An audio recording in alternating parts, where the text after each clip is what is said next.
kabarmu hari ini? Semoga semuanya masih semangat. Iya, harus semangatlah, jangan loyo-loyo. Hari ini kita akan belajar tentang beriman berarti berbuat demi Allah. Kita minggu kemarin sudah belajar tentang iman adalah anugerah Allah. Hari ini kita belajar beriman berarti berbuat demi Allah. Nah, sebelum belajar, mari kita siapkan dulu hati kita untuk berdoa. Sekarang ambil sikap yang hormat dan sopan. Mari kita tutup mata, lipat tangan, tundukkan kepala. Dalam nama Bapa, dalam nama Putra, dan dalam Roh Kudus. Amin.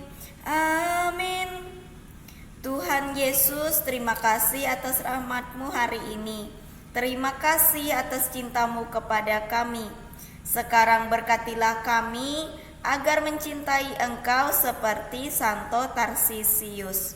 Sebab Engkaulah Tuhan kami kini dan sepanjang masa. Amin. Dalam nama Bapa, dalam nama Putra, dan dalam Roh Kudus. Amin. Amin. Beriman berarti berbuat demi Allah. Iman adalah percaya dan taat kepada Tuhan. Beriman berarti kita percaya dan juga taat kepada Tuhan. Sebagai orang-orang yang beriman, orang-orang yang percaya dan taat kepada Tuhan, beranilkah kita seperti Yesus Kristus atau seperti Santo Tarsisius yang rela mengorbankan nyawanya demi mempertahankan imannya, demi cintanya kepada Allah? Nah, Tuhan Yesus Kristus demi taatnya kepada kehendak Allah, Ia rela mengorbankan nyawanya dan mati disalibkan. Supaya apa?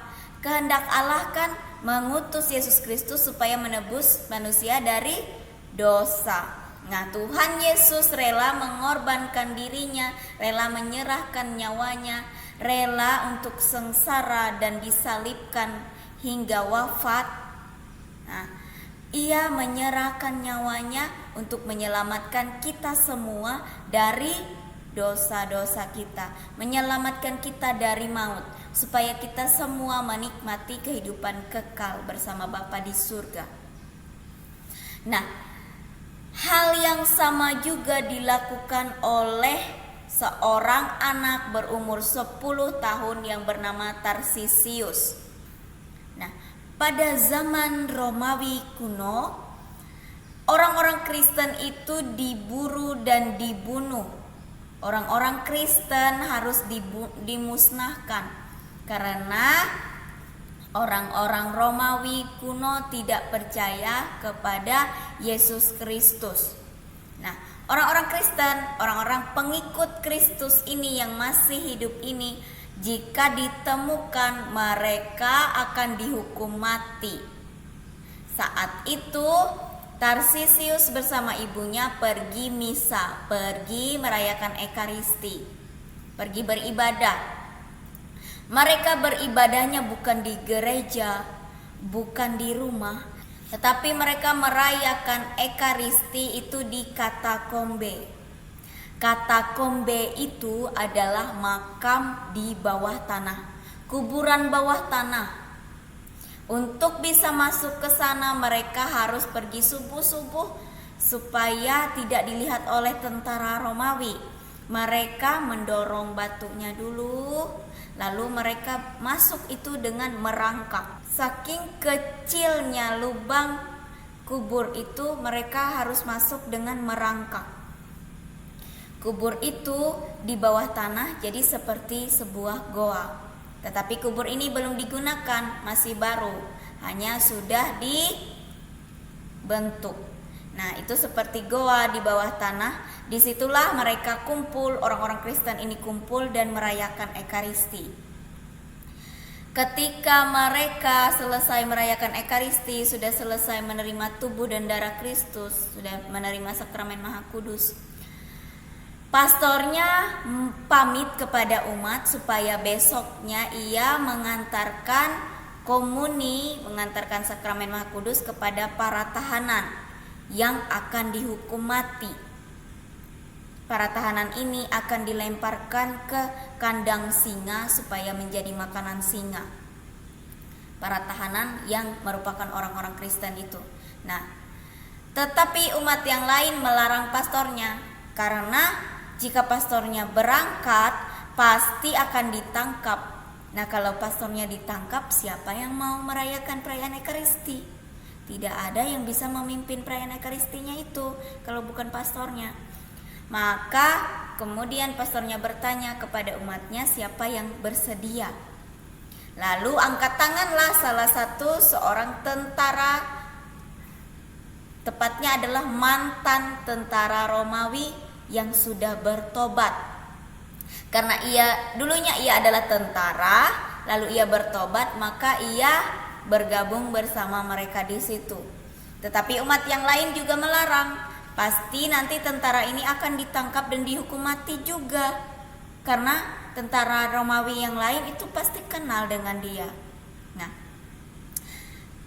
saat itulah si Tarsisius ini adalah anak Misdinar. Ia adalah pelayan altar.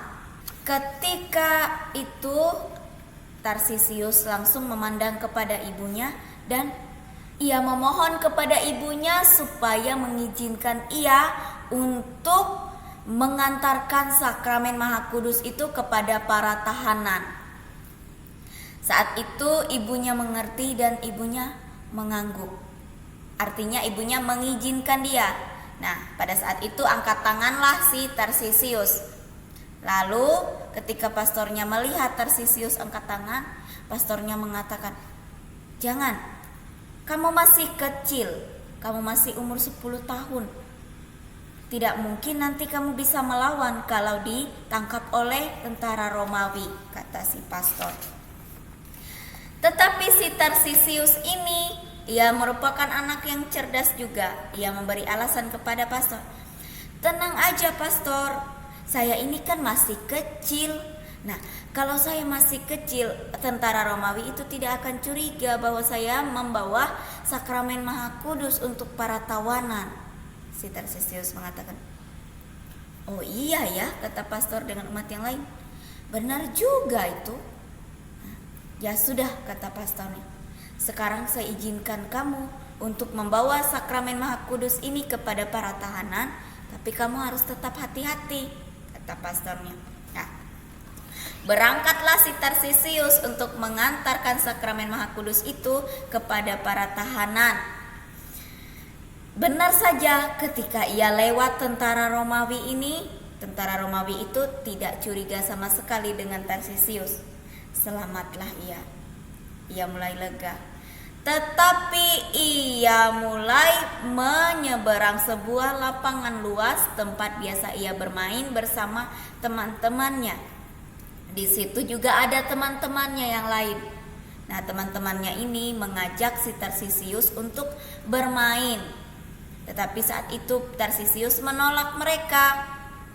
Ia mengatakan, "Saya tidak bisa bermain hari ini. Besok saja saya ikut kalian bermain." Nah, teman-temannya pun heran. "Kok tumben si Tarsisius ini gak ikut main?" kata mereka. Nah, lalu mereka melihat si Tarsisius sedang membawa sesuatu di tangannya. Lalu mereka berusaha untuk membuka tangan si Tarsisius. "Lihat dong Tarsisius, apa sih yang ada di tanganmu?" "Enggak, bukan apa-apa," kata Tarsisius sambil berjalan. Tetapi teman-temannya semakin penasaran. "Coba kami lihat dulu, apa itu?" kata teman-temannya. "Ah, jangan," kata Tarsisius.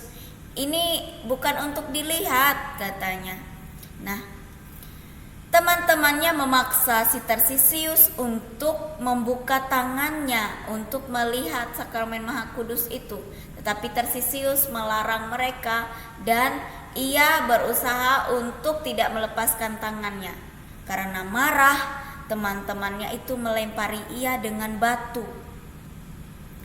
Mereka marah dan mereka mengeroyok si Tarsisius sehingga mereka melemparinya dengan batu. Nah, ketika itu juga seorang serdadu yang tadi, seorang tentara Romawi, mantan tentara Romawi yang tadi ikut merayakan misa, melihat kok ada banyak anak-anak di lapangan itu. Ngapain mereka lempar-lemparan? Apa yang mereka lempar? Nah, ketika si tentara ini datang, "Hei, ngapain kalian?" katanya.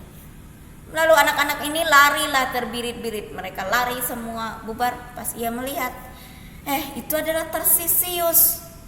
Saat itu juga ia mengangkat Tarsisius, dan Tarsisius hanya mengatakan, "Sakramen Maha Kudus masih ada di tanganku," katanya. Begitu setelah ia berkata begitu, ia menghembuskan nafasnya yang terakhir.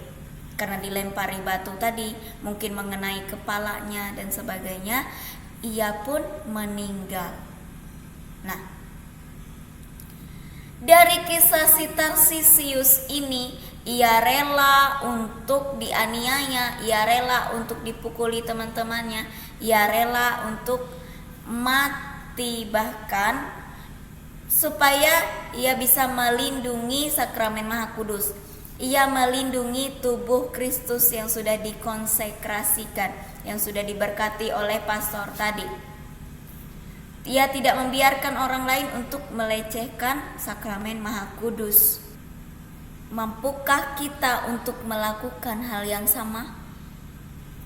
Kita tidak perlu harus mempertahankan iman kita seperti si Tarsisius sampai meninggal dunia. Pada zaman sekarang pasti jarang sekali terjadi karena kita sudah merdeka, sudah bebas.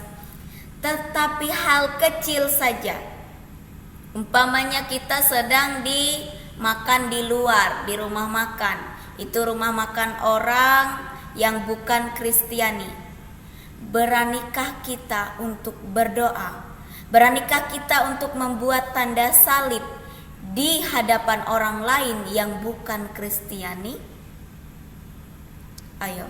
Atau pura-pura menjatuhkan sendoknya ke bawah meja lalu Bapak Terkudus, amin. Cepat-cepat membuat tanda salib di bawah kolong meja itu supaya tidak ketahuan. Karena malu berdoa, malu menjadi orang Kristen, menjadi pengikut Kristus, malu menjadi orang Katolik, malu membuat tanda salib di depan orang lain yang bukan Katolik, atau berdoa di depan orang lain yang bukan Kristiani. Hal-hal yang sederhana kita bisa wartakan kepada orang lain bahwa kita adalah pengikut Kristus yang setia. Kita tidak malu untuk memperlihatkan bahwa kita beriman kepada Yesus Kristus. Ya, jangan pernah malu menampakkan bahwa kita adalah orang Kristen, adalah orang yang beriman kepada Yesus Kristus. Sekalipun kita di tengah-tengah orang lain yang tidak beriman kepada Yesus Kristus. Nah, sekarang tugasmu adalah kamu tuliskan di buku tulis. Apa biasanya perbuatan baik yang kamu lakukan kepada orang lain yang menunjukkan bahwa kamu adalah pengikut Kristus? Apa saja perbuatan baik yang selama ini kamu lakukan kepada orang lain? Jika kita berbuat baik, kita juga mewartakan kerajaan Allah. Kita mewartakan Injil, kita mewartakan kabar gembira. Karena berbuat kebaikan akan menyenangkan hati orang lain, ya. Jadi tuliskan perbuatan baik apa yang kamu lakukan kepada orang lain hari ini. Oke? Itu saja tugasnya hari ini. Sekarang kita ambil sikap yang sopan dan hormat. Kita siapkan hati kita untuk berdoa. Tutup mata, lipat tangan, tundukkan kepala. Dalam nama Bapa, dalam nama Putra, dan dalam Roh Kudus. Amin. Amin. Tuhan Yesus yang baik, terima kasih atas firman-Mu hari ini. Ajarilah kami untuk selalu taat dan setia melakukan kehendak Allah. Dan ajarilah kami untuk meneladani Santo Tarsisius yang tidak malu-malu dan juga tidak takut untuk mempertahankan imannya akan Yesus Kristus. Mampukanlah kami untuk selalu berbuat kebaikan kepada sesama kami, sebab Engkaulah Tuhan kami kini dan sepanjang masa. Amin. Dalam nama Bapa, dalam nama Putra, dan dalam Roh Kudus. Amin. Amin. Go semangat untuk mengerjakan tugasnya hari ini. Jangan lupa selalu berdoa dan bersyukur, berbuat kebaikan, dan jangan malu untuk memperlihatkan bahwa kita adalah pengikut Kristus, bahwa kita adalah orang-orang Kristiani kepada semua orang yang kita jumpai. Oke? Tuhan Yesus memberkati. Bye-bye.